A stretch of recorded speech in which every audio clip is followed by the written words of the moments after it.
All right, God love you. Let him go. In a bit of drama during President Biden's speech in Milwaukee today, the president says the stakes have never been higher.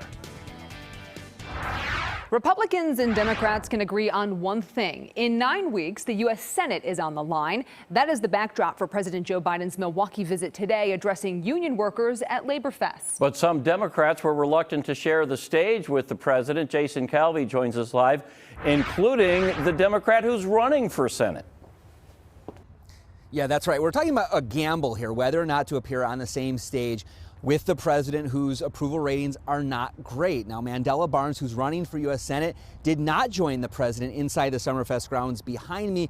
But the governor, also a Democrat in for a tight race this fall, took a different approach. Air Force One touches down in battleground Wisconsin on Labor Day, the start of the last rush to Election Day. The president went to Labor Fest, a Milwaukee holiday tradition back for the first time since the pandemic started.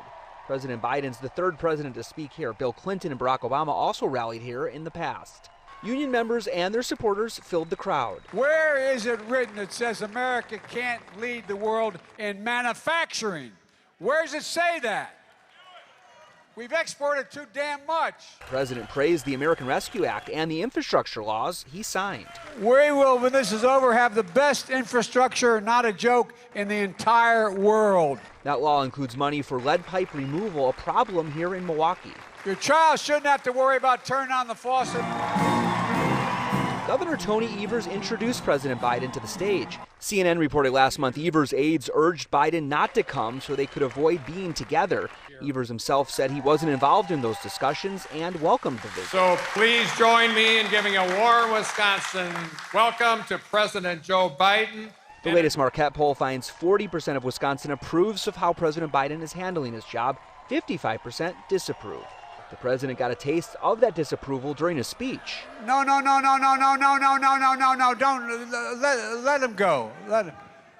Look, everybody's entitled to be an idiot. After meeting union members, Biden's off to another battleground state, Pennsylvania. Pennsylvania, Wisconsin, two battleground states that President Biden flipped in 2020. Democrats are looking to keep the momentum going, but again, voting takes place in just 6 weeks. What will voters decide? Well, that's up to you. We're live in Milwaukee. Jason Calvi, Fox 6 News. Did Mandela Barnes or his campaign give a reason that he was not on stage with the president today? So his spokeswoman said that Mandela Barnes was marching in the parade today and then went to other events around the state celebrating labor. That's why they said he wasn't here at the Summerfest grounds for Labor Fest. They did say, though, that he was appreciative of the president's visit. Republicans are using this to say that Mandela Barnes was really afraid to be on stage with the president.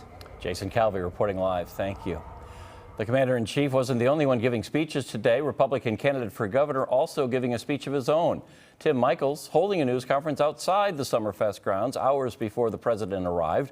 Michels says he welcomes the president's visit, but took aim at the president's plan for student loan forgiveness. This is absurd. This is what people in America are so frustrated about, that hardworking people are going to pay the tuition, have the tuition forgiven for those that went to college and couldn't pay down their tuition debt.